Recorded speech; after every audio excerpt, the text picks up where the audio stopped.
Okay, what we have here to review today is the Lionel Legacy Alton Limited Pacific.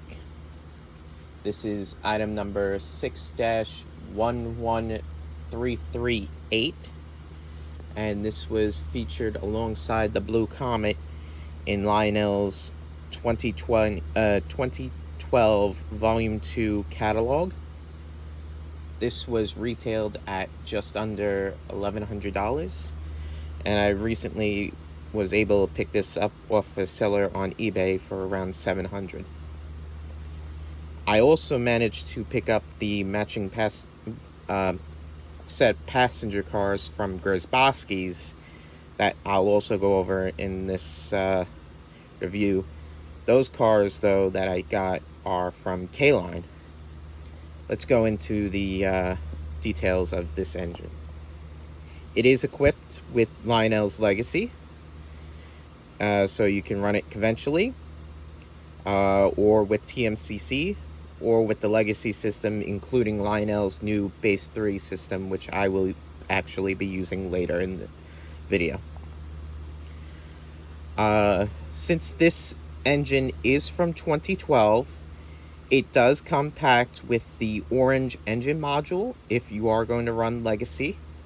So it'll be very easy to input all the information for the engine into your base at that point. Let's go over the details. Start up front. Have here a dummy scale coupler, and packaged with the engine is a dummy O-gauge coupler, which can be swapped out by unscrewing the screw right here holding in the coupler and lifting out the chain here, and then you swap them out, put the screw back in, and then you have the dummy coupler, so that way you can double head this engine if you so choose to do. Then you got the plow coupler cut bar, which does move. Some nice piping right here. Lighted number boards and the headlight. Lighted classification lights that are constant green, or you can turn them off. Then you have this bird figure right on the top of the smoke box, which looks very good on this engine. And then the front door of the smoke box opens up, and then when you close it, it snaps back in since it's on a magnet. Then going down further on the engine, you do have some nice piping and grab irons, legible builder's plate. On top you got the smokestack, which does have a smoke unit. Pour the smoke directly down the stack. Then going further back, on top of this dome here, you have the cab number 657. And then let's take a good look at all the drive gear, which always looks good when the engine is in motion. That is the one thing I love about steam engines, especially, is the running gear in motion. Then got a swing bell here.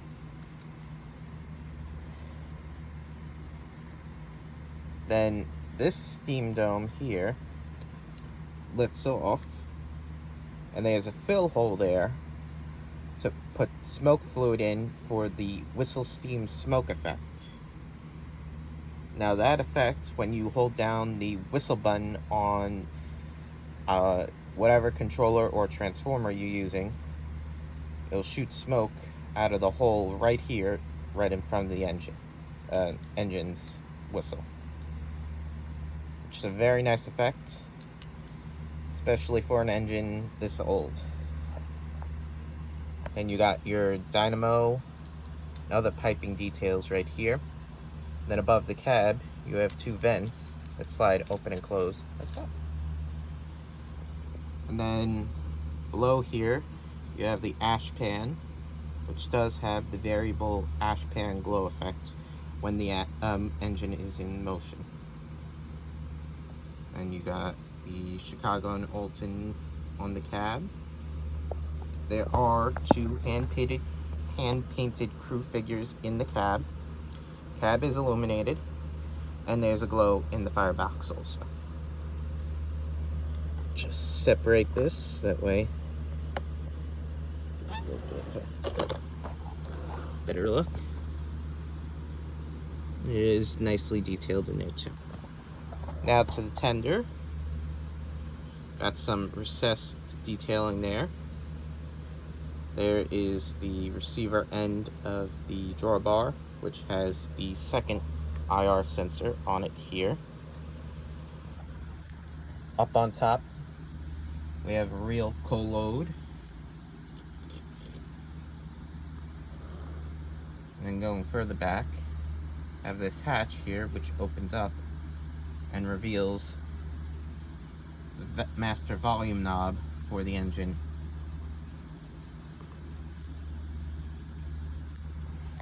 On the side, you have the cab number, once again, nice large fonts, 657. On the back, you have the tender's rear end marker lights, which, just like the front ones, can be turned on or off, and they are constant red if they are on. And then the coupler on the end is an electric coupler that can be fired from the remote if you use TMCC or Legacy.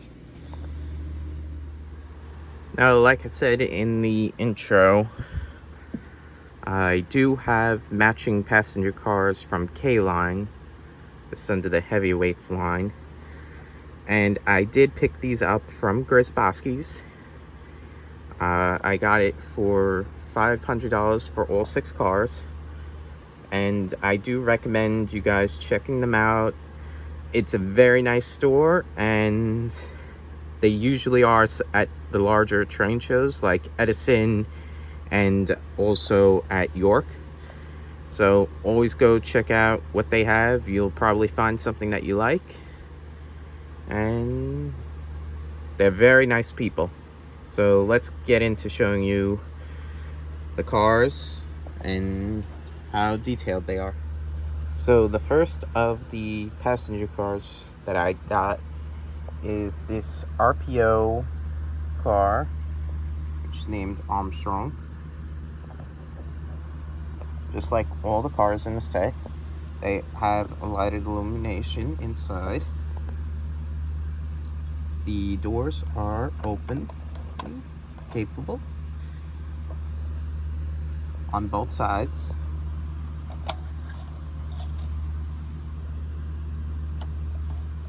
And they do spring back in.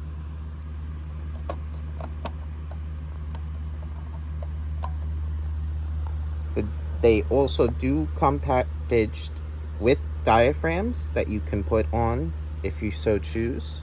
I have mine off right now, but they do look very nice.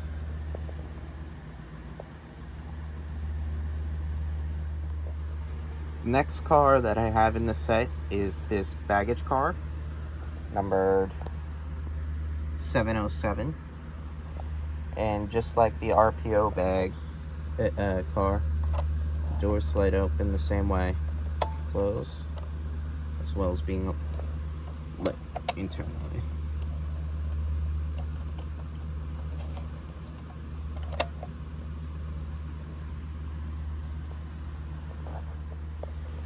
Now, the third car in the set is the Webster Groves coach car.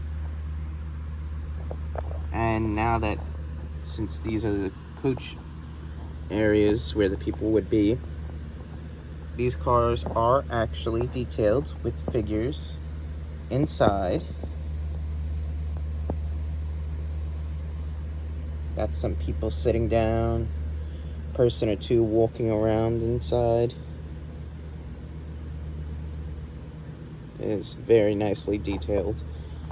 And then the doors on the ends are sprung so that way you can open them, and when you let go they close back up. The next car in the set is the Wilson parlor car. Looks very much the same as the coach car from before, and functions the same way with the sprung doors on the ends.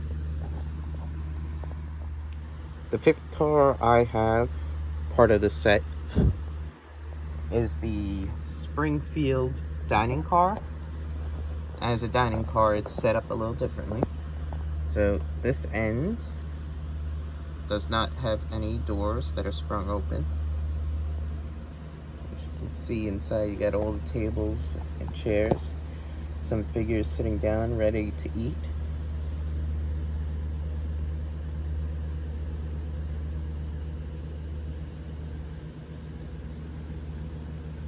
Then on this side is where the sprung doors are. We've got one here on this side, and then one on the very end on the other side. And now, most fitting, the last car in the set is the Chicago observation car. On this end, of course, we have the sprung doors like the others. And inside, we have passengers sitting around, different seating arrangements compared to the rest of the cars. Then when we come up to the end here, where you have the observation end, we have lighted marker lights on there, a nice curtain overhang, and then on the railing we have the Alton Limited drum head on the back. Now, the last thing we'll do in this video is take the engine and some of these cars, put them on a loop track, and let it run around. Dispatcher here. Do you copy? Over.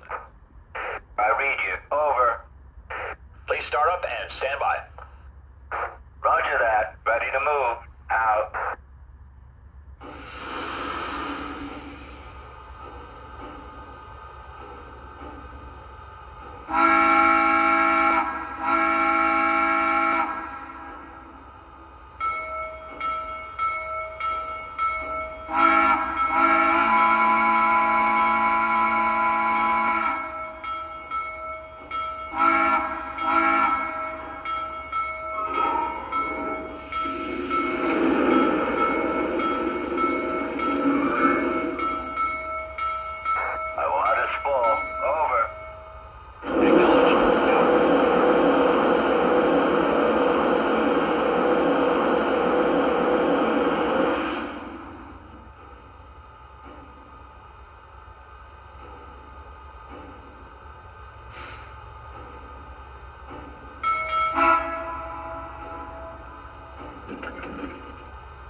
I'm at low speed. Out.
Dispatcher, we're at a complete stop. Let you know when I'm moving. Out.